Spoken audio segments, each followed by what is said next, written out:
So let me get this straight. Girl kissed Cap America once, then moved to another country and dedicated her life to replicating that boyfriend she lost to her grandmammy? Oh yeah, she evil. Hey Falcon and Winter Soldier fans, thanks so much for clicking on this video. My name is Chris. The finale for the Falcon and Winter Soldier episode 6 has landed online. I think definitely delivering the hype that it's been setting up this entire season. What I'm going to be doing here for you guys is giving you my Falcon and Winter Soldier episode 6 breakdown, pointing out Easter eggs you might have missed, discussing what this means for season 2 or the future of the MCU. Really just my spoiler review and thoughts, so I'm going to need your guys' opinions down below. Do you think this was a worthwhile finale? I think they nailed it a little better than WandaVision. Then again, we were all hyped up on Mephisto pills when WandaVision ended, but I definitely could say I came out feeling a lot more satisfied here. So be sure to give me your guys' opinions while also smashing that subscribe button. Thank you for choosing me to be your recap guy for these episodes. Means a lot. Alright, so episode 6 of the Falcon and Winter Soldier, entitled One World, One People, opens up where we left off with the council in trouble, everything going in lockdown, Bucky on the scene, where he's quickly approached by none other than Sharon Carter. Now, she is using the face disguising technology that we saw in Cap America the Winter Soldier. I think that's one thing the Falcon and Winter Soldier did really well, is just doing all these callbacks to previous Captain America movies, but blending them in so naturally here to where, yeah, Sharon is a wanted fugitive, so she has to go ahead and do this to be able to go out and about. But back on top of the building, as the Flag Smashers are getting ready to take some hostages, we finally get a look to what was inside that box that Bucky had made from Wakanda, and that is Sam Wilson's new suit as Captain America. I think they did an amazing job bringing this suit to life from the comic book counterpart. I think it's one of the more accurate interpretations of a comic book suit brought to the big screen. Not only that, it looks absolutely fantastic in motion. Like, I got chills seeing Sam actually be Cap America, finally full-fledged. Like, think about when we saw this character long ago as the Falcon, where he got this good-for-nothing excuse for a Falcon suit where it was just green military armor, to the arc the Marvel Cinematic Universe was able to pull off to finally handing this man the shield. I do also like how Sam Wilson introduced himself as Cap America, and the response he got was, "I thought he was on the moon," which is a callback to something Joaquin said that is a popular conspiracy theory that Steve Rogers is out there living on the moon, watching us from down above. But along with this new suit, since we know it is Wakanda technology, I like all the little hints they gave us to what this suit is now capable that the previous suit was not. For one, it definitely seems like this suit is tapped into some sort of server of intelligence, just with the way he still has Red Wing and was able to read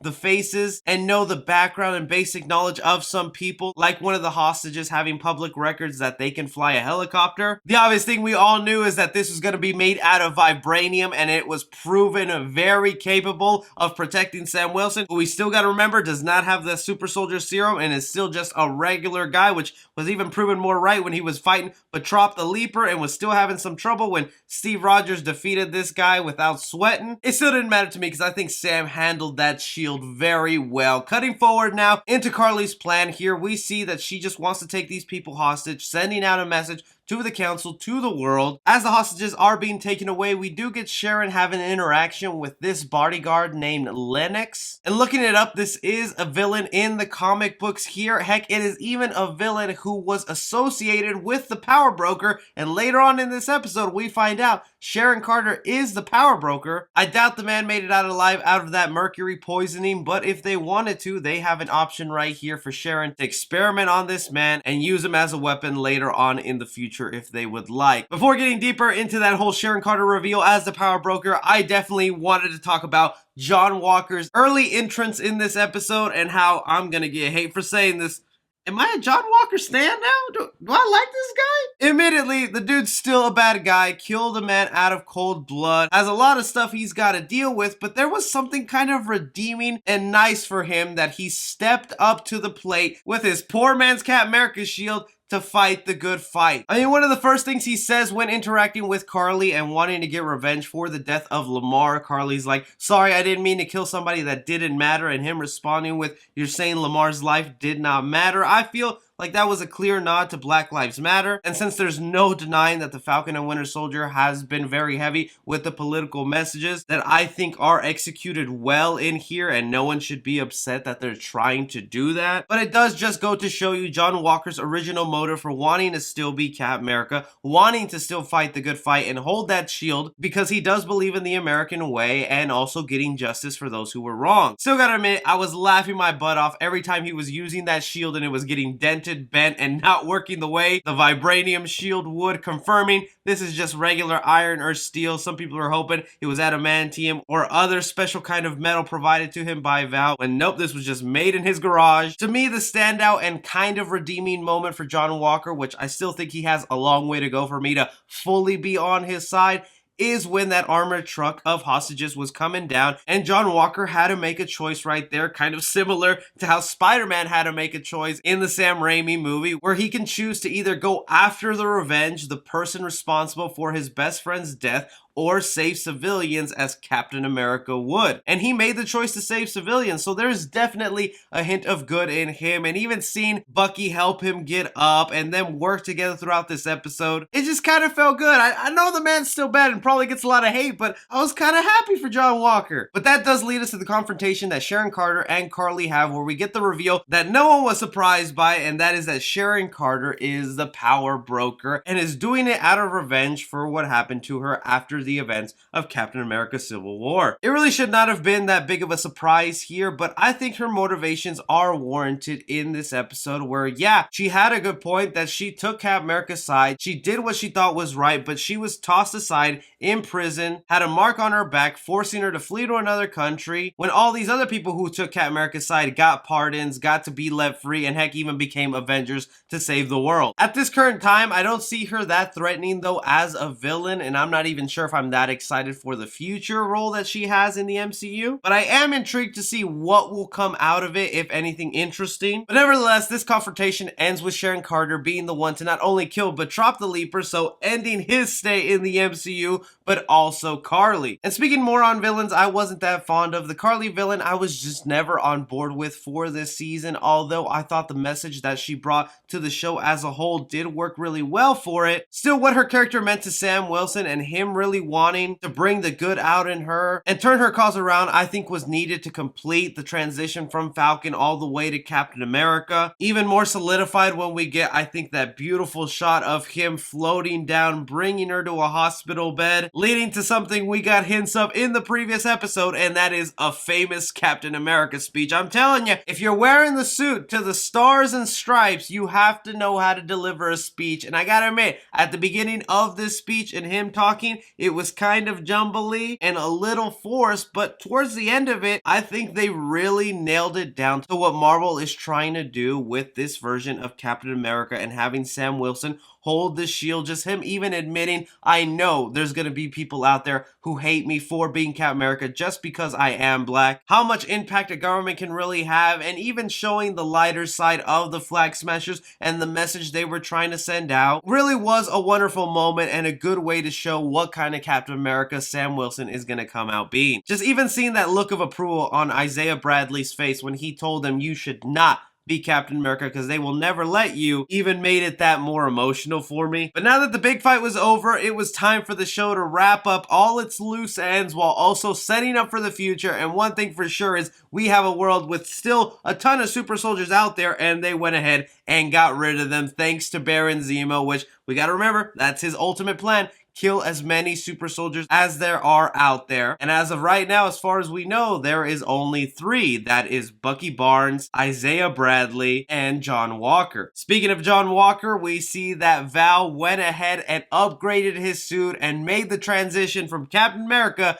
to U.S. Agent. I know all of you have been telling me since the beginning that he's not Captain America, he's U.S. Agent. And yes, I know that's what he was in the comics, but nonstop, John Walker was saying, I'm Captain America, I'm Captain America. That's what he wanted to be. That I think it is kind of a big deal that he accepted, okay, I'm not Captain America, but I can still be a U.S. agent to my country, and that is the ultimate decision he made when going to save those hostages, is I still want to go ahead and save people, but like Val is pointing out, he's going to be more tasked for missions that maybe aren't as friendly or should be public known to the larger US population. I think for sure setting up the Thunderbolts right here and him being a part of that. Just this villainous group of superpowered people that go do missions that may be a little too dirty for the Avengers or other innocent heroes to take care of. Also gotta say, that new suit in black, looking awesome. Need a Funko Pop of all these new suits now, please. Bucky also finally went ahead and made amends, admitting to what he had done to this man's son, kind of freeing Bucky and seeming like we are seeing the last of mentally impaired Bucky, where he's constantly thinking about his past, sweating over it, having nightmares. It feels like the show was hinting at a much happier future for Bucky Barnes. Him acting like the cool uncle around Sam Wilson's family, having a laugh, is another progression I love to see for this character. And of course, before they hit us with that end credit scene, Sam Wilson finally lets the world know of what Isaiah Bradley did and the brave soldier he was, making him part of the Captain America Museum, as he should be, because this man at one point was Captain America and his actions should be known. That was very emotional, and I hope if we're getting a season 2, we get a whole lot more of Isaiah Bradley. And speaking of a season 2, if they do go ahead and do this, which it very much seems like they have plans for a season 2 of Falcon and Winter Soldier, it is not going to be called The Falcon and Winter Soldier. It is going to be called Captain America and the Winter Soldier, as it should be. I'm liking how they're not going to be calling him the Falcon anymore, because it seems like that role is going to be passed to Joaquin. So that's kind of awesome to get that title card, but it does lead us to the end credit scene here of the future for who will most likely be the villain for season 2, and that is Sharon Carter getting a full pardon and access back to her government job that'll also give her access to all these weapons, files, and things to make her even more powerful as a villain come season 2. Now, I'd love to be able to speculate what could even be happening here, what she could be planning, or what her next attempt is to getting revenge on this government system, but I think we just got to keep that in mind. That is her ultimate goal, is to get revenge on the government system and start tearing it down from the inside. I think it's going to be an interesting play, but again, I wasn't that pumped from this end credit. If anything, I would have rather the end credit been Joaquin messing with his Falcon suit and us getting a peek of that, but this is still good building for the future. Like I said in the beginning, I think they wrapped up this season perfectly. It ended on a high note. The action was well done. The new suits, perfection. The setup for what is to come, not even just that, please tell me that they're going to have Sam Wilson's Captain America show up in future Marvel movies. Even if they're just in cameos, I want to know that Sam is out there doing Captain America things and we're going to get to see that suit in a Marvel movie. I want to hear from you guys. What did you think of the finale of The Falcon and Winter Soldier? What do you think the future is? What do you want to see come out of season 2? Do you have any theories for what Sharon Carter will be doing inside the government? I'm really curious to hear your guys' thoughts. Don't forget to like and subscribe. Follow me on Twitter at 3C Film Review. As always, I'm Chris. Take care.